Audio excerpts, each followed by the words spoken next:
Muitas vezes passamos tanto tempo na igreja, né? E nos acomodamos, porque isso é normal do ser humano, se acomodar. E achamos assim, não precisamos de nenhuma cura, talvez, de nenhuma libertação. Mas todo ser humano, inclusive eu que estou aqui no altar, todos os dias precisa da cura interior. Todos os dias precisamos melhorar em algum departamento espiritual ou emocional.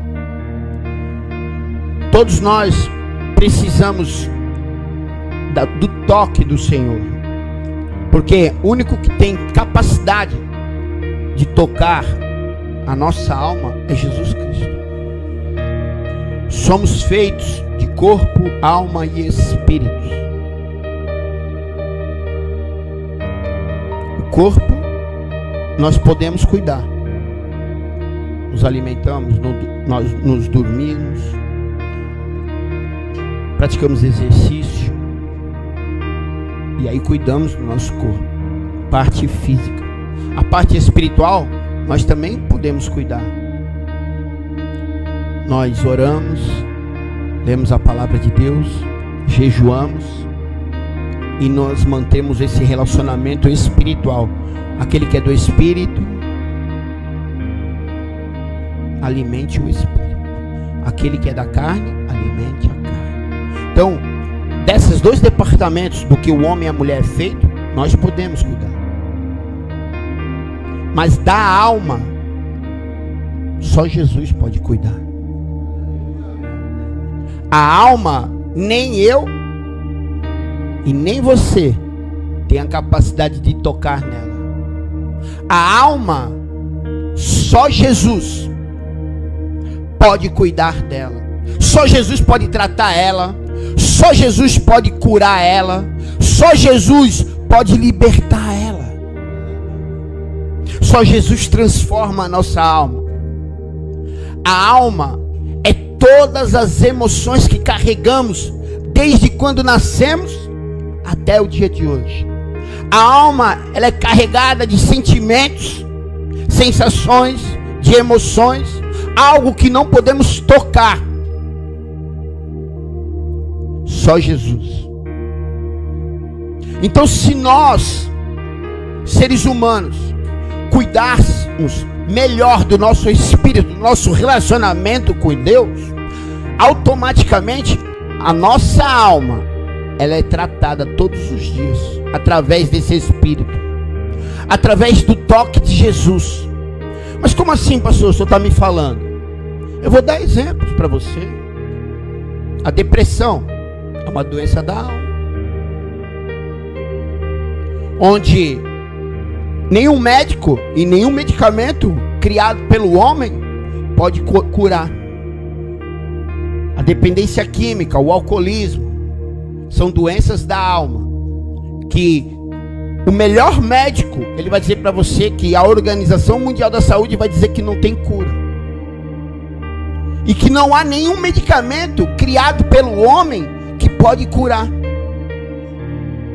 doenças da alma. E a alma é tratada dentro de um culto de cura e libertação, dentro do nosso relacionamento com Deus, onde nós alimentamos todos os dias. O oxigênio do nosso espírito é a oração, a leitura bíblica. E quando nós, seres humanos, tratamos bem o nosso espírito, a nossa alma começa a ser curada. Nós começamos a entrar em algo chamado metanoia. Começa a ser transformada a nossa mente, e as nossas emoções, elas são tratadas pelo Espírito Santo de Deus, onde essas doenças que eu falei que fisicamente nenhum homem pode tratar, começa a acontecer um milagre, porque milagre é algo que eu e você não pode fazer. Só o nosso Deus tem esta capacidade. E aí onde começamos a ser curados de coisas que o homem olha para mim, para você, e vai dizer assim: não tem cura, não tem jeito, Quantas pessoas foram curadas de câncer? Quantas pessoas foram curadas de HIV? Quantas pessoas voltaram a escutar, enxergar? Quantos dependentes químicos que a Organização Mundial da Saúde diz que não tem cura, foram curados? Quantas pessoas saíram de um estado depressivo, tremendo, querendo se suicidar? Mas o homem diz que não tem cura. A medicina criada pelo homem diz que não tem cura. Mas Jesus, através do Espírito Santo de Deus, vai mostrando todos os dias, através de cura e libertação, pessoas recebendo milagres. E eu vou repetir para você entender: milagre é algo que eu e você não pode fazer, só Jesus. Quando Jesus está de frente ao sepulcro de Lázaro, ele fala para os homens: tire a pedra. Algo que eu e você pode fazer, porque eu vim aqui para ressuscitar. Sabe o que Deus está falando para mim e para você? O possível é com você, o impossível é com Jesus.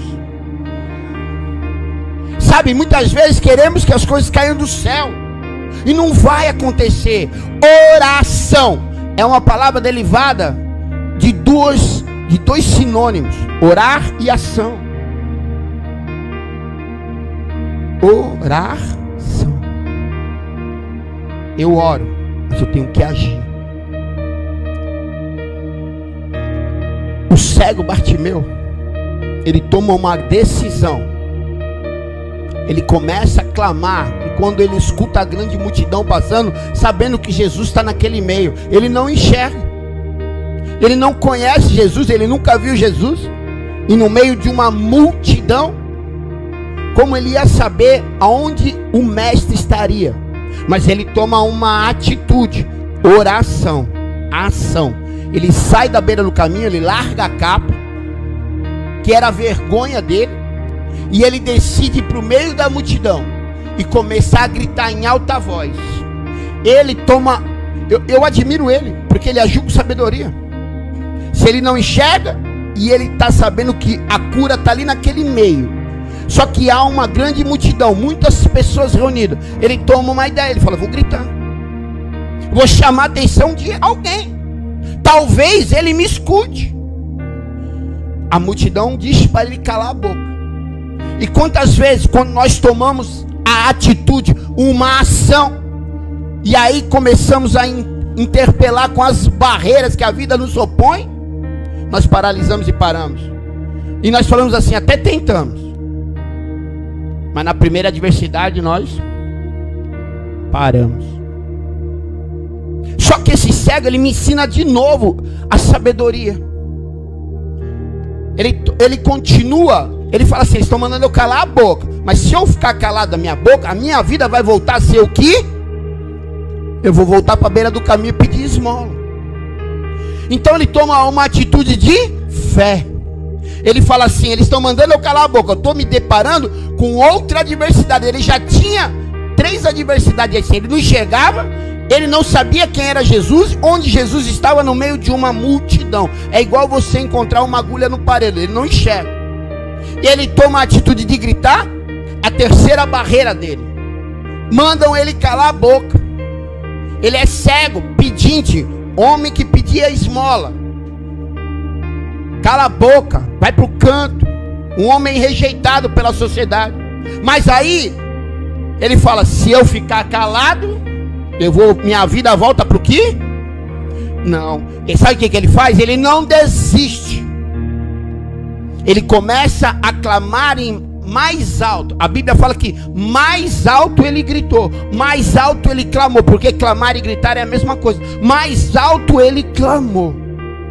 E ele clama de uma forma diferente, porque as pessoas conhecem Jesus. Naquele momento chamavam Jesus de: ei Jesus, filho de José o carpinteiro. Conheciam Jesus como filho de... Mas ele, através da fé, ele toma uma atitude. É uma ação. Eu falei que é orar.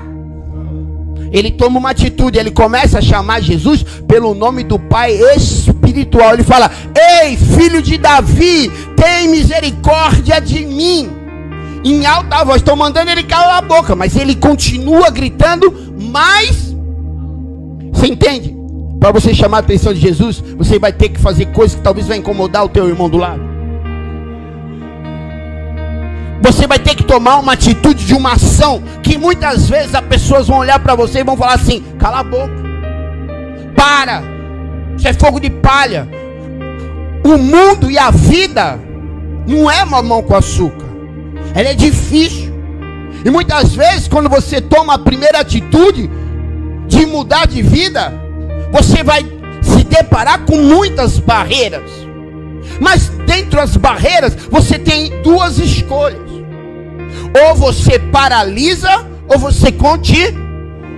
Ou você paralisa, ou você... Essa é a única opção que você tem.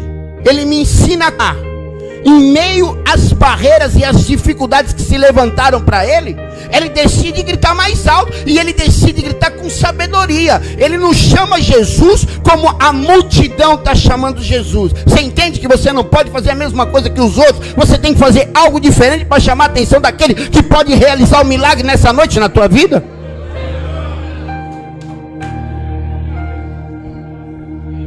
E ele começa a falar: ei, Jesus, filho de Davi. Jesus escuta alguma coisa? Vamos ver se tem alguém no culto. Jesus começa a escutar alguma coisa?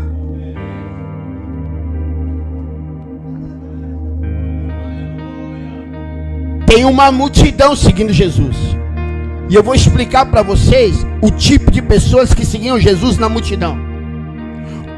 Uma das pessoas, e um dos tais que seguiam Jesus na multidão, eram pessoas que tinham fome. 5 pães e 2 peixinhos, 5.000 alimentou. Pessoas que viviam fora dos templos, pessoas necessitadas. Outros tipos de pessoas, um dos tais, eram os hipócritas e os fariseus. Pessoas que estavam ali querendo andar no meio da multidão disfarçada, para especular sobre a vida de Jesus, para ver quem ele era, para poder levar para os mestres da sinagoga, para poder trair Jesus, ou entregar Jesus. Outro dos tais que andavam na multidão atrás de Jesus, eram pessoas que queriam se aproveitar de algo que ele podia dar. Não estavam ali procurando Jesus pelo que ele é. E tem muita gente que vem para a igreja dessa mesma maneira, esperando e querendo de Jesus aquilo que ele pode, somente o que ele tinha que dar, ele já deu. Ainda bem que tem alguém que entendeu. Nós temos que seguir Jesus pelo que ele é, e ele é Deus.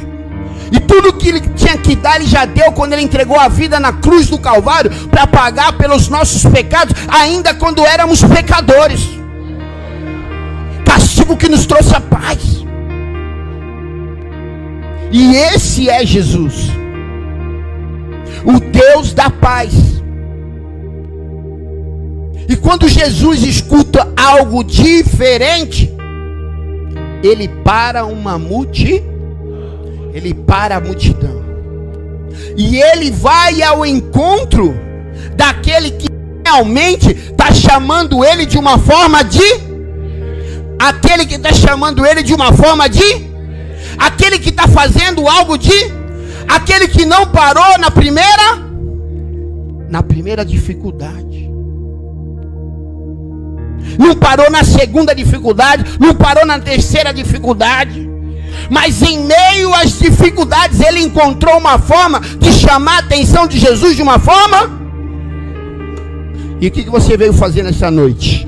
Veio ser um dos tais da multidão? Ou veio chamar a atenção de Jesus de uma forma?